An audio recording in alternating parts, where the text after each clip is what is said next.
여행객들은 하나같이 같은 말을 합니다.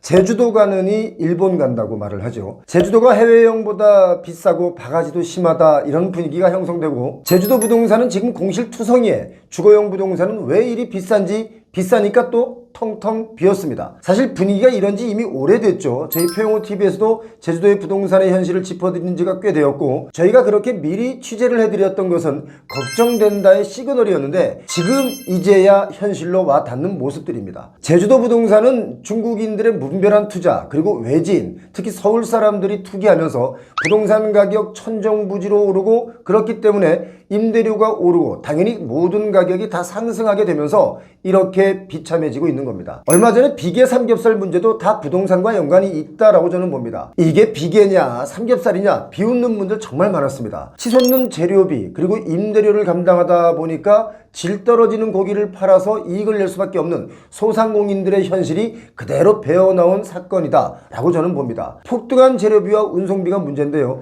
제주도는 육지의 1.5배가 더 비쌉니다. 돈이 더 많이 들죠. 이렇게 여러 가지가 겹치면서 제주도 분위기가 정말 안 좋습니다. 제주도 카페 폐업 점수를 체크해 보니까 2022년에 251곳이 폐업을 했는데요, 21년, 22년 2년 연속 최다 폐업 건수를 갱신하고 있는 겁니다. 폐업 수가 그만큼 많습니다. 그런데 더 큰 문제는 부동산 문제입니다. 부동산 가격을 올려놓고 이걸 되돌려놓고 싶어도 되돌리기가 상당히 어려운 거죠. 부동산 시장이 활성화되고 경제가 살아나려면 딱 한 가지 방법밖에 없습니다. 죽었다 살아나는 방법, 그것밖에 없죠. 제주도 아파트나 주거용 건물들이 초고가 분양 광풍이 불었었죠. 결국 초고가 분양이 부동산 침체기가 딱 맞닥뜨리면서 제주도 전체 부동산 시장을 위기에 빠뜨리는 주요 원인이 됐다라고 저는 봅니다. 여기에 치솟는 물가로 관광객은 물론 도민들, 내지인들조차 발걸음이 뜸해지면서 폐업하는 가게는 정말 많이 늘어나고 있습니다. 식당 5곳 중에 1개 이상은 지금 폐업을 하고 있습니다. 전국의 아파트 값이 2022년에 폭락을 했죠. 그러다가 다시 여러 가지 정책으로 살짝 오르려고 꿈틀대고 있는 중인데, 제주도는 아직도 오히려 계속 하락 추세를 면치 못하고 있습니다. 한때 제주 한 달 살기 열풍으로 활기가 넘쳤지만 경기 침체 그리고 부동산 거품의 직격탄으로 지금도 폭락하고 있다 이겁니다. 게다가 새로 분양하는 물건들은 땅값을 너무 비싸게 주고 샀기 때문에 높은 분양가로 분양하다 보니까 사려는 사람들이 없어졌습니다. 제주도는요, 제주도민분들이 부동산 값을 띄우지는 않습니다. 모두가 외지인이 와서 띄우고 사라지고 띄우고 사라지죠. 그러다 보니까 요즘은 그 외지인의 투자마저도 급감하면서 미분양도 더 늘어나고 있기 때문에 앞으로의 제주도는 부동산 측면으로는 정말 다시 살아나기가 어렵다라고 보셔야 됩니다. 5월 셋째 주 지난 통계를 보니까 전국 주간 아파트 가격이 전주 대비 0.01% 살짝 올라왔습니다. 평균상 상승 전환을 했는데 제주도만 0.05% 하락했습니다. 이게 평균치니까 뭐 크게 와닿지는 않겠습니다만은 이걸 개별로 가격으로 보자면 많이 하락하고 있는 겁니다. 아직도 제주도는요, 아파트뿐만 아니라 연립주택, 단독주택 등 전체 주택 가격이 다 내리고 있습니다. 주택 가격은 하락하고 미분양 주택은 끊임없이 쌓이면서 지난 3월 기준 제주 미분양 주택이 2,485가구인데요. 1년 전에는 1,916가구였습니다. 통계상. 그런데 한 30% 정도 증가한 겁니다. 자, 더 중요한 것은 악성 미분양으로 불리는 준공후 미분양 주택이 전체 미분양 주택의 한 50% 정도 차지합니다. 그야말로 해결책이 안 보이는 게 바로 제주도입니다. 2년 전에 제 지인이 제주도에 타운하우스를 짓겠다며 입지가 아주 좋아서 실패하지 않을 것이라며 제게 자문을 구하러 왔었는데요, 제가 딱 한마디 했습니다. 땅의 입지가 좋든 뭐가 좋든 간에 분위기 파악 좀 하고 시대 흐름 좀 읽고 사업하면 어떻겠느냐라고 했습니다. 그랬더니 제게 제주도에 대해서 뭘 모르면서 그렇게 얘기를 하냐라며 제 얘기를 무시하고 그 땅을 매입했습니다. 전체 땅값의 10%만 주고 브릿지론을 일으켜 사업을 시작하려고 하다가 지금은 그 브릿지론 이자도 못 갚아서 부도가 나기 직전입니다. 이제 와서는 무슨 말 하는지 아십니까? 그때 왜 적극적으로 말리지 않았느냐며 이제는 안 말린 것을 제게 나무라고 원망하는 지경에 이르렀습니다. 짓기만 하면 분양 완판하던 시절에는 부동산 PF도 너무 쉽게 받았죠. 요즘은 안 해줍니다. 왜 안 해줄까요? 분양이 안 될 게 뻔하기 때문에 안 해줍니다. 제주는 한때 중국 관광객, 유명 연예인들이 제주 살기 유행으로 인해서 세컨하우스 수요가 몰리면서 투자 붐이 일어섰습니다. 막 정말 많은 사람들이 다 제주도로 몰려가서 부동산을 갖기를 원했습니다. 이때의 유행이 한때 유행이 되는 게 아니라 스터디셀러로 꾸준한 인기를 끌려면 무엇이 필요한지 아십니까? 투기가 사라져야 됩니다. 투기가 있으면 잘 나가다가도 이게 한 방에 훅 갈 수가 있는 거죠. 서울 경리단길도 한때 유행하다가 지금 부동산 가격이 천정부지로 치솟으면서 경리단길은 찾는 사람이 없습니다. 신사동 가로수길도 마찬가지죠. 정말 그 임대료가 하늘을 찔렀습니다. 그런데 지금 그 좋은 입지의 점포들은 대형 점포, 소형 점포 할 것 없이 텅텅 비었습니다. 가로수길 바로 뒤로수길이 있습니다. 한 블록 골목 뒤가 있는데 거기가 오히려 좀 성수기가 됐죠. 자, 성동구 성수동 어떻습니까? 요즘 성수동 정말 조심해야 된다라고 제가 얘기를 하고 있는데 성수동이 가로수길 되지 말라는 법이 없습니다. 요즘 성수동은 거품이 너무 많이 끼어 있는데 눈치 빠른 사람들은요 지금 팔고 나오고 있다는 거, 이거 우리가 알아야 됩니다. 제주도가 부동산 가격이 적절하게 좋을 때는요 제주도에 들어오는 유입 인구 수도 많이 늘었었습니다. 2016년도에 보니까 제주 순 유입 인구가 15,000명까지 늘었었는데 작년 23년에는 14년 만에 1678명이 유출됐습니다. 그러니까 막 오르다가 14년 만에 다시 밖으로 빠져나가기 시작한 겁니다. 정말 심각한 건 올해 1분기에만 순유출 인구가 23년 전체 순유출 인구와 똑같습니다. 시간은 4분의 1인데 인구는 똑같습니다. 그만큼 기하급수적으로 제주도를 탈출하고 있다고 봐야 됩니다. 제 지인이 그런 표현을 했습니다. 제주도를 떠나 다른 곳으로 이사를 가는 게 아니라 탈출했다는 표현을 쓰는 게 참 당황스러울 정도였습니다. 제주도의 비싼 분양가는 지금 제주도의 빈집을 더 급격하게 늘어나게 만드는 주요 원인이 되겠죠. 지난 4월 기준에 아파트 평균 분양가를 보니까 서울의 경우 3,891만원, 이거 평균가입니다. 대구가 3,066만원입니다. 대구도 정말 미친 아파트 값이죠. 그런데 제주도는 얼마인지 아십니까? 2,482만원입니다. 평당 분양가가. 전국에서 세 번째로 높은 가격입니다. 자, 고분양가 정책으로 정작 어떻습니까? 지역민들은요 사기가 어려운 가격대로 이 가격이 올라오니까 뭡니까? 결국 제주 지역민들은 오히려 피해를 보고 있다라고 봐도 될 정도입니다. 이렇게 미분양 여파로 일부 건설업계가 분양가 반값 할인도 하고 있죠. 그런데 안 팔립니다. 자, 분양대금을 가상화폐로 결제하게 해주겠다라고 마케팅을 하고 있지만 역시 그럼에도 불구하고 분양을 받지 않습니다. 아니, 다시 정정하자면 분양받지 않는다가 아니라 못 받습니다. 시중에 돈이 없기 때문에 그렇습니다. 부동산 불경기는요 경제 전체적으로 보자면 실물 경제를 침체시키는 원인이 될 수 있습니다. 부동산 불경기, 이게 왜 일어날까요? 금리가 높아서 그럴까요? 꼭 금리만의 문제는 아닙니다. 부동산 가격이 비현실적으로 고가이기 때문에 그것이 원인이 됩니다. 그런데 더 이상한 일이 뭔지 아십니까? 이런 상황인데도 불구하고 땅값과 임대료는 계속 상승하고 있다. 이게 이상하다 이겁니다. 제주도 월정리 여러분 아십니까? 월정리 지역을 보면 여기가 카페 밀집 지역으로 아주 유명한 지역인데 2014년 기준에 평당 공시지가가 8만 원이었습니다. 그런데 10년이 지난 지금 얼마인지 아십니까? 92만 원입니다. 11배가 넘게 뛰었습니다. 제주도의 경우 월세가 아니라 보통 연세로 임차를 들어가는데요. 땅값이 뛰고 부동산 가격이 뛰니까 뭡니까? 연세도 그렇게 뛰었으니까 장사를 할 수가 없다 이겁니다. 이렇게 부동산 가격이 거품을 물고 계속 튀어오르니까 비계 삼겹살을 팔게 되고 그러니까 또 사람들은 안 가게 되고 그렇게 악순환의 고리는 이어지게 되는데 그럼에도 불구하고 부동산 가격은 계속 오른다 하니 나중엔 이 부동산이 과연 어떻게 될까요? 여러분 한번 댓글 달아주시기 바랍니다. 오늘 제가 제주도의 심각한 부동산 이야기를 드렸는데요. 대한민국의 모든 부동산이 이 논리 안에 있습니다. 사람들의 일자리는 줄어들고 있죠. 또 일하려는 사람들도 줄어들고 있습니다. 결국 외국인 근로자들이 우리 대신 일을 하게 되고 수익이 없는 우리 내국인들은 무엇으로 돈을 벌 수 있을까요? 불로소득, 노동을 하지 않고 수익을 내는 부동산 투자, 투기에 사력을 다하다 보니까 결국 제 발을 자기가 걸어 넘어뜨리는 이 상황에 몰리고 있다. 저는 그렇게 봅니다. 제가 막말을 하는 게 아니고 우리 부동산 시장의 현실이 그렇습니다. 제주도가 살기 팍팍해지면서 이사 나가는 게 아니라 오죽하면 탈출이라는 단어를 쓰겠습니까? 그런데요, 제주도도 부동산 거품이 꺼지면 다시 관광 붐이 일어날 수 있습니다. 그렇지 않습니까? 지금 온갖 뉴스에서 아파트 값이 다시 상승한다 라고 바람을 많이들 잡고 있는데요. 데이터상 반등을 한 것은 맞습니다. 하지만 지난번처럼 그렇게 무섭게 다시 오를 수가 없다는 것을 꼭 인지하시고 최고가에 덜컥 올라타지 않으시길 바랍니다. 요즘 금리가 정말 불안합니다. 미국의 10년 만기 국채 금리가 4.5%를 뚫고 4.6%에 도달을 했는데요. 미국의 국채 금리가 오른다는 것은 뭡니까? 미국의 시중 금리가 그만큼 상승한다는 것을 의미합니다. 그렇다면 시중 금리가 내려갈 것이다 이렇게 예측되던 그 모든 것이 반대로 시중 금리가 다시 오른다, 이렇게 바뀔 수 있는 분위기입니다. 이렇게 되면 우리 한국의 금리도 가만히 있을 리가 없죠. 금리가 내리는 것이 아니라 더 오를 수 있다는 심각한 경고가 나오고 있습니다. 자, 금리가 오르면 부동산 시장에는 또 어떤 영향을 미칠까 정말 걱정이 되죠. 미국의 국채 금리가 10년 만기 물만 오른 게 아니라 1개월 물, 2개월 물, 6개월 물, 30년 물 다 올랐습니다. 국채 금리가 이렇게 오르다 보니까 미국 주식 시장이 사상 최고치를 경신하면서 호황을 누리고 있었지만 어쩌면 지금부터는 시장이 붕괴될 수 있다 이렇게 보는 분들도 있는데요. 그렇게 되면 그것이 대한민국 경제 상황에 미치는 파장이 우리가 상상하는 것 이외로 클 수가 있습니다. 지난 4월 말에도 미국 10년 만기 국채 금리가 5.9%를 찍고 살짝 내려오다가 지금 다시 이렇게 오르고 있는데 2020년 3월 9일 혹시 이날이 여러분 어떤 날인지 기억하십니까? 자, 이날은 미국의 금리의 역사적인 날입니다. 왜냐하면 10년 만기 미국 국채 금리가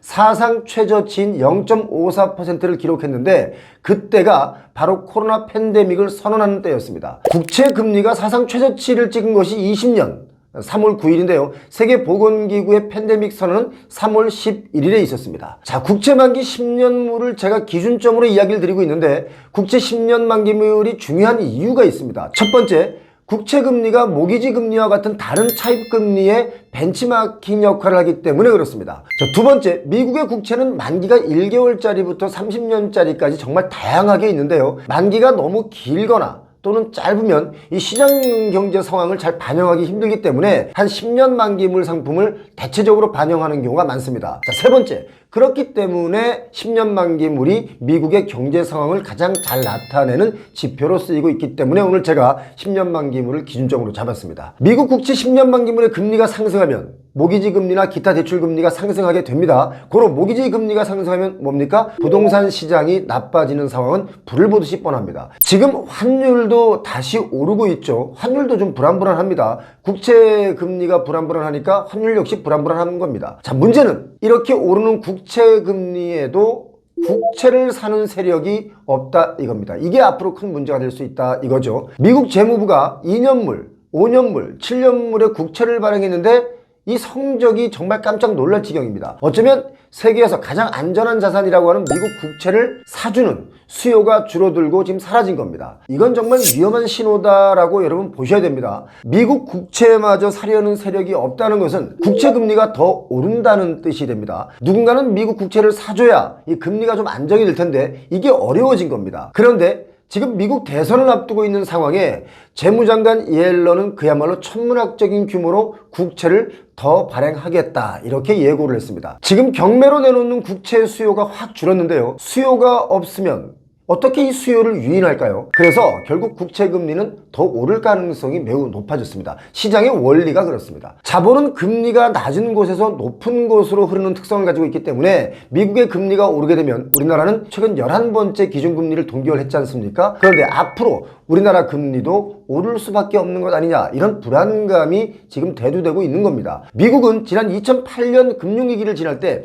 국채를 엄청나게 발행했었죠. 그런데 최근에 미국은 금융위기 때보다도 더 많은 국채를 발행합니다. 그때보다 한 30%, 40% 정도를 더 많이 발행하겠다 이렇게 예고를 했는데 여기서 중요하게 받아들여야 할 부분이 미국의 국채를 가장 많이 샀던 나라가 바로 중국이었는데 최근 중국이 어떻습니까? 미국 국채를 내다 팔고 있습니다. 전의 전쟁이 아니라 금리의 묘수 전쟁이 시작된 거 아닌가 이런 생각마저 듭니다. 우리나라의 경우도 상당히 민감해졌습니다. 한국에 투자된 해외 자본이 이탈할 수 있겠죠. 그래서 미국으로 이동할 수 있습니다. 미국 금리가 더 비싸지니까 그런 거죠. 이렇게 되면 상대적으로 원화의 가치가 하락되겠죠. 때문에 환율, 미국 또는 상승하게 됩니다. 환율이 상승하면 우리 물가는 또 뭡니까? 오르게 됩니다. 우리가 보통 알기로는요, 환율이 오르면 수출하는 기업은 좋다 이렇게 알고 있지만 결국 원자재 값 등 그 수입 가격이 상승하게 되고 생산 원가 자체가 상승하기 때문에 수출 기업들도 그렇게 좋은 것만은 아닙니다. 얼마 전에 저희 채널에서 환율도 오르고 외환 보유고도 줄어들었다 이런 이야기를 드렸었습니다. 이렇게 우리나라 산업에 투자되었던 자본의 이탈이 생긴다면 신규 투자에 필요한 돈 이거 부족하게 되겠죠. 그럼 기업들의 생산이 감소하게 될 것이고 생산의 감소는 뭡니까? 곧바로 고용의 감소로 연결됩니다. 자, 실업률의 증가는 또 뭡니까? 가계소득이 줄어들게 만들죠. 결론적으로 전체적인 소비가 침체되어 경제 불황으로 이어질 수 있습니다. 그래서 최근 저희가 보고 있듯이 어쩌다가 고가로 팔리는 아파트 말고 대다수의 아파트는 하락 내지는 안 팔리고 있습니다. 서울 어디 아파트 분양가가 비싸다, 올랐다, 뭐 이런 뉴스가 많이 나오고 뭐 전고점을 돌파한 지역도 있다 이런 뉴스들이 나오지 않습니까? 그런데 전국적인 평균으로 보자면 부동산 시장이 살아날 기미가 보이질 않고 캄캄합니다. 지금 서울에 아파트 값이 반등하는 곳들이 꽤 여러 군데 있죠. 작년 초에 23년 초에 아파트 가격이 많이 하락했다가 여러 정책으로 인해서 살짝 다시 올라올 때 제가 데드캣 바운스다라고 했는데 데드캣 바운스로 튀어 올랐다가 다시 좀 하락했었죠. 그때처럼 지금 오르는 것도 데드캣 바운스일 가능성이 좀 높아졌다. 저는 그렇게 보고 있습니다. 미국의 어떤 경제학자들은 이런 이야기마저 하고 있는데요. 지금 미국 주식과 부동산 시장이 힌덴부르크 징조다라고 얘기를 합니다. 이 힌덴부르크 징조라는 것이 뭐냐면 1930년대 미국 뉴저지주 그 비행장에서 초호화 비행선 힌덴부르크호라는 게 있는데 이게 추락했습니다. 그래서 이게 뭐냐면 초호화 비행선이 갑자기 추락하면서 붕괴한다는 의미를 담고 있는 그 말입니다. 힌덴부르크 징조라는 말은 붕괴라는 의미를 담고 있는데 지금 미국 경제, 미국 주식시장 꼭 이렇게 붕괴의 징조가 나타났다고 해서 바로 붕괴된다는 얘기는 아니지만 상당히 붕괴 위험이 있다라고 사람들이 얘기하는 분들도 많습니다. 자, 그렇다면 한국의 부동산 지방은 미분양으로 지금 몸살을 앓고 있죠. 그리고 기존의 아파트는 매물로 내놔도 반년이 넘게 보러 오는 사람이 없다. 이런 것도 많이 있습니다. 부동산 중개업 하시는 분들이 정말 폐업 수준까지 와서 한숨만 쉬는 분들이 많이 계십니다. 정말 애가 타는 그런 시장이죠. 또 반대로 서울과 수도권의 경우는 교통이 좀 편리해진 지역에서는요 아파트 값이 오르는 지역도 있습니다. 또 새 아파트가 나오는 지역에서는 아파트 값이 주춤했다가 다시 살짝 오르는 지역도 있는데 이렇게 지방과 서울 냉탕과 온탕을 동시에 경험하고 있습니다. 이런 현상이 나올 것이다 저희 채널에서 여러 번 경고를 드렸었는데 이게 바로 지금 우리가 보고 있는 양극화입니다. 양극화가 생각보다 빨리 오고 있습니다. 자, 이렇기 때문에 지금 새 아파트를 기준으로 뭐 부동산 가격이 좀 더 오를 수 있다 이렇게 보는 분들의 시각도 있지만 이제 좀 냉철한 이성이 필요한 시기다라고 저는 말씀드리고 싶습니다. 혹시 모를 고금리가 더 올라갈 수 있는 더 고금리의 시장도 올 수 있기 때문에 지금은 그런 것에 대한 리스크의 대책을 세워야 할 시기다라는 말씀을 좀 드리고 싶습니다. 경기도의 아파트 미분양 규모가 9,500가구가 넘어섰습니다. 좀 많죠. 경기도 수도권의 미분양 물량이 9,000가구대까지 늘어난 것은 7년 만에 벌어진 일입니다. 현재 전국의 미분양 주택이 1년 만에 다시 7만 가구를 넘어섰습니다. 2023년 작년 11월에는 미분양 숫자가 줄어들어서 5만 8천호 정도였는데 두 달 전만 하더라도 전국적으로 미분양 아파트는 6만 5천호 정도였는데 두 달 사이에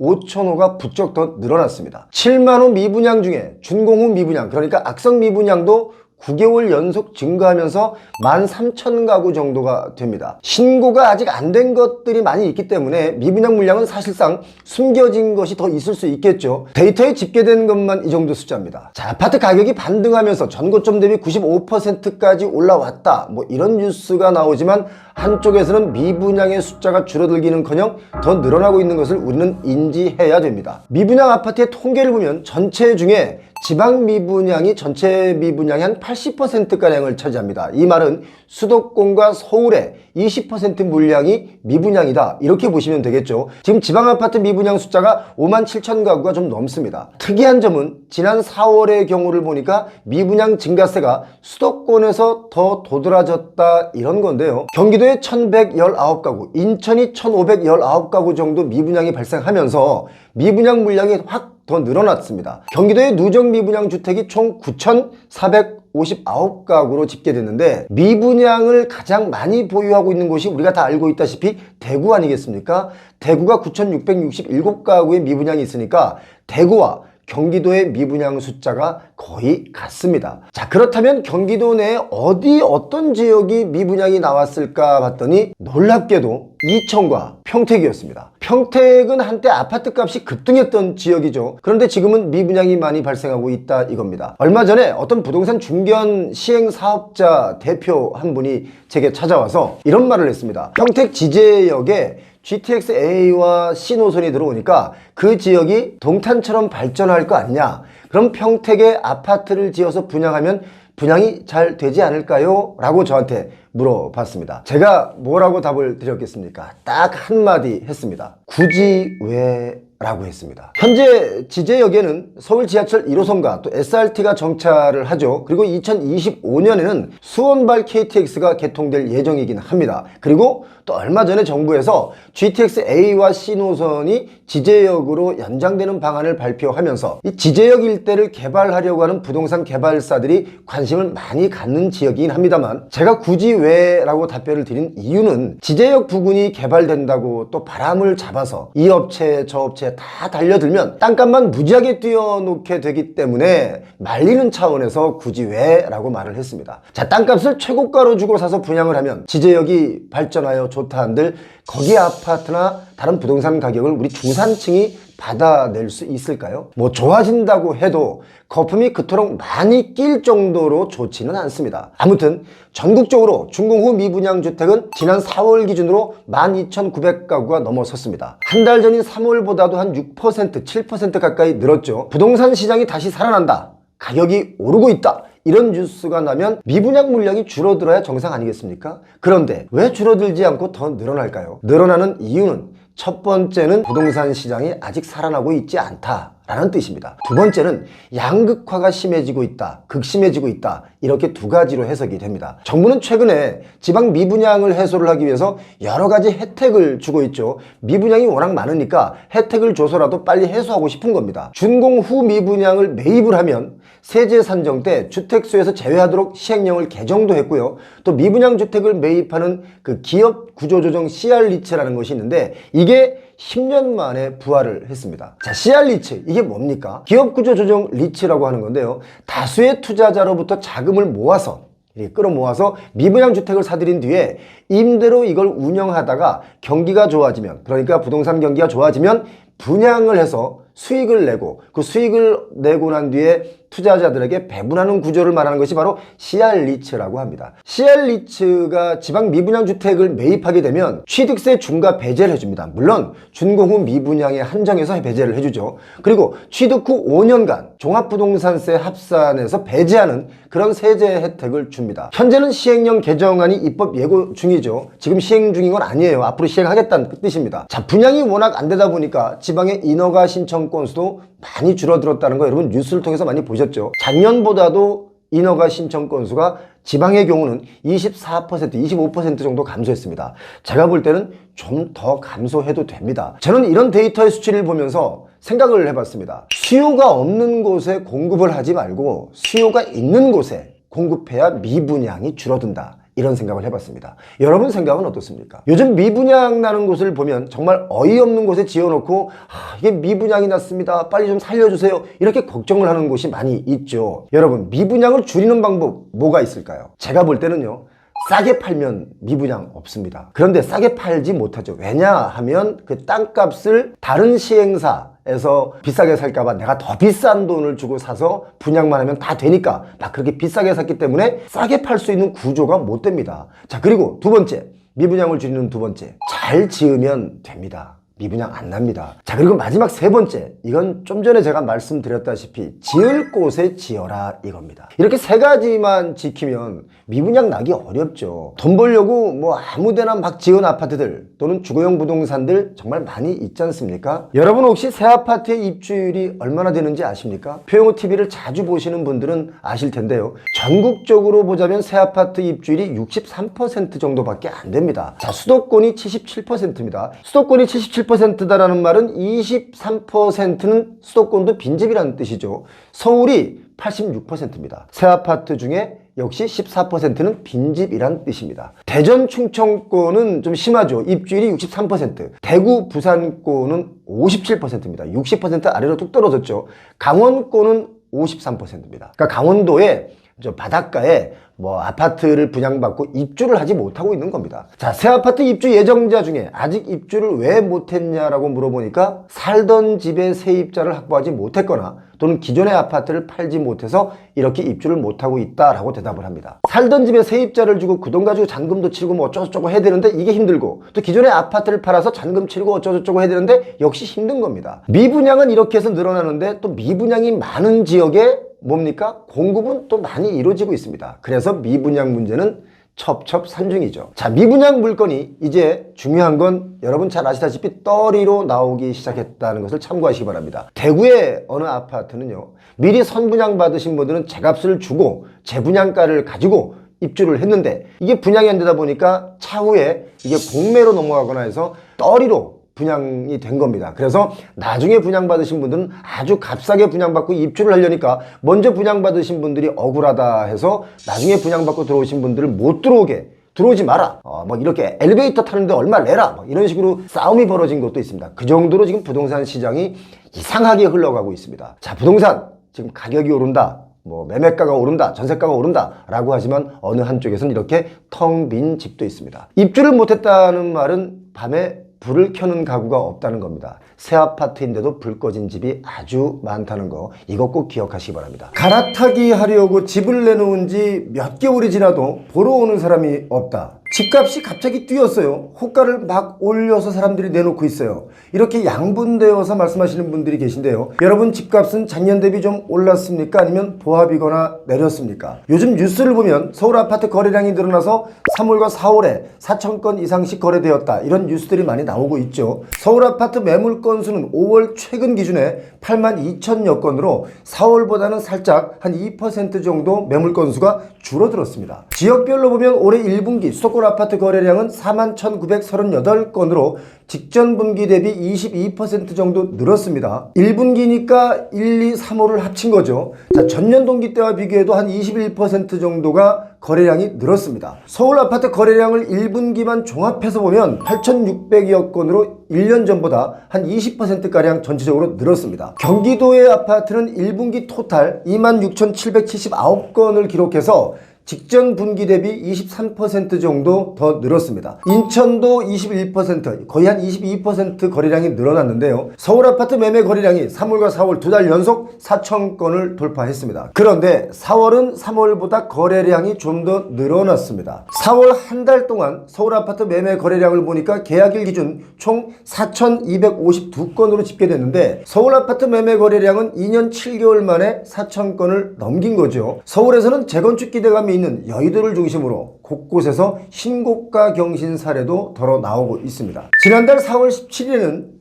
여의도 삼부 아파트의 전용 135제곱미터가 29억 원에 거래가 되면서 직전 거래 27억 5천만 원보다 1억 5천만 원 더 비싸게 거래가 되었습니다. 그런데 여러분, 이거 잘 봐야 됩니다. 거래량도 늘었고 가격은 올라서 거래가 되고 있지만 같은 단지 내에서도 오히려 하락 거래한 것이 더 많습니다. 삼부 아파트는 지어진 지 50년 차 된 재건축을 앞둔 아주 오래된 아파트인데요. 30평, 그러니까 전용 92제곱미터의 경우는 오른 게 아니라 오히려 내려서 거래가 됐는데 2023년 9월, 작년 9월입니다. 이때는 22억 6천만 원에 거래가 되었지만 7개월 뒤인 지난 4월 달에는 20억 원에 거래가 되었습니다. 오히려 2억 6천이 하락돼서 거래가 된 겁니다. 자, 이걸 한마디로 정리하면 층과 평형에 따라 하락한 것도 상승한 것도 있다, 이겁니다. 그 옆에 여의도 미성 아파트도 지어진 지가 47년 차 된 아파트입니다. 여의도에는 이렇게 오래된 아파트들이 많이 있죠. 전용 101제곱미터 32평은 21억 원의 신고가를 경신했는데요. 그런데 전용 92제곱미터 30평은 16억 4천만 원에 거래가 됐는데 이 평수는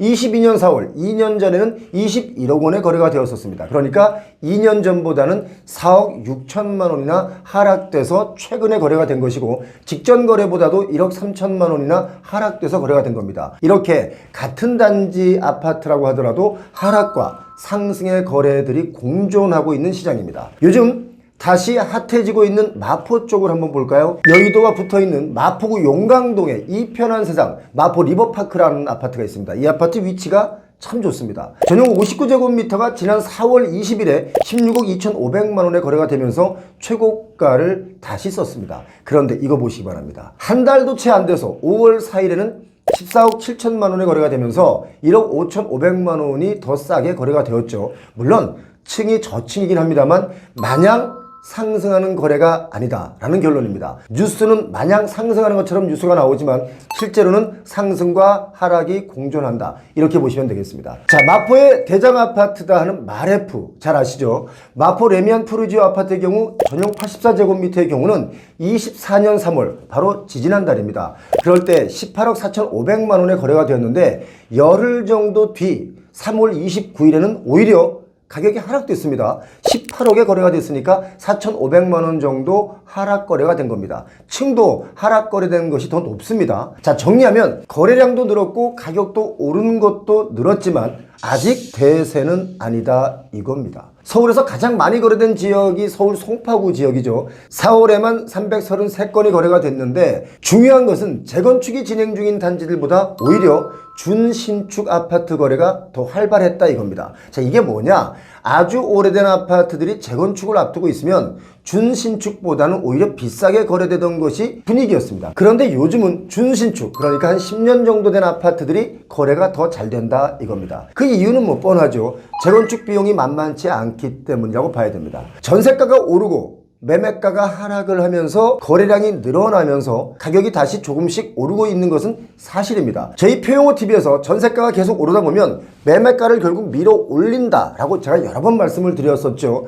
지금 그런 시장이 나타나고 있는 겁니다. 가장 많이 거래되고 있는 송파구의 가락동 헬리오시티 아파트 전용 84제곱미터가 4월과 5월에 총 29건이 거래가 됐는데 29건 중에 4건만 20억 아래에서 거래가 되었고 나머지 24건은 모두 20억 원 이상 가격으로 거래가 됐습니다. 지난 3월부터 거래량이 늘고 입지가 좋은 아파트들 위주로 가격도 오르는 현상은 사실입니다. 거래 절벽 시기를 한 2년 정도 지나오면서 분양가도 자꾸 오르고 금리도 내려가지 않은 상황이니까 이거 내 집 마련을 좀 미뤘었지만 실수요자분들 사이에서는 불안감이 살짝 온 것 같습니다. 이게 왜 불안감이 왔냐면 전셋값이 상승하면서 매매가도 오를 것이다 라는 불안감이죠. 거기다가 공급이 부족하다는 서울의 경우는 매수를 서두르신 분들이 늘어났다고 봐야 된다 이렇게 봅니다. 뭐 좋은 입지의 수도권도 분위기는 마찬가지입니다. 일기 신도시 재건축 선도지구 지정 이슈가 요즘 아주 핫 이슈인데요.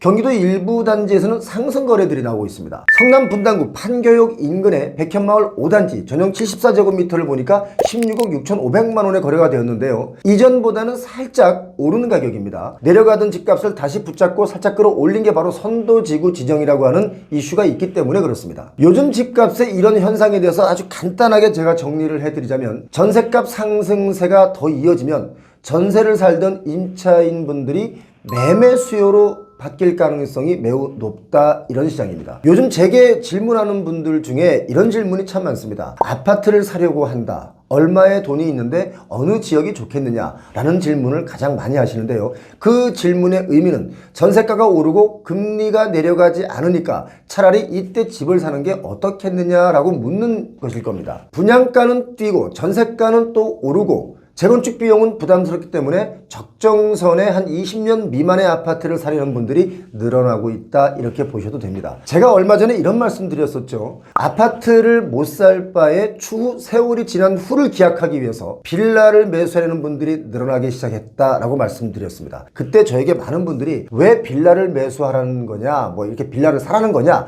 이렇게 오해하시고 막 그 악성 댓글을 다신 분도 있었는데 지금 그런 시장이 오고 있다라는 시그널을 제가 여러분께 드리고 있는 겁니다. 참고하시기 바랍니다. 자, 그런데요. 이제는 매수 심리가 조금 살아나고 있는 것은 맞지만 그렇다고 해서 이걸 대세 상승 구간이다 라고 말할 수는 절대 없습니다. 대세 상승 구간이다 라고 하는 시기가 오려면 제가 볼 때는 아직 멀었습니다. 그렇기 때문에 제가 지난 2년 동안 주구장창 여러분께 말씀드렸던 것이 금융 체력을 길러 기회를 보시라 이런 말씀을 자주 드렸었습니다. 이제 그 기회의 시간이 다가오고 있는 것은 사실이지만 기회의 시간은 짧게 끝나고 막 부동산 가격이 뛰어오르는 게 아니라 좀 더 이런 분위기가 이어질 것이다 라고 저는 개인적으로 여러분께 전망을 드립니다. 급등세가 아니라 보합 하락, 보합 상승 구간이 이어진다 이 뜻이죠. 때로는 뭐 양극화에 따라서 어떤 지역은 신고가를 경신하는 것도 있겠지만 반대로 계속 하락하는 지역도 분명히 있습니다. 자, 표용호TV 여러분께 시장의 흐름을 솔직하게 말씀드리고 있는데요.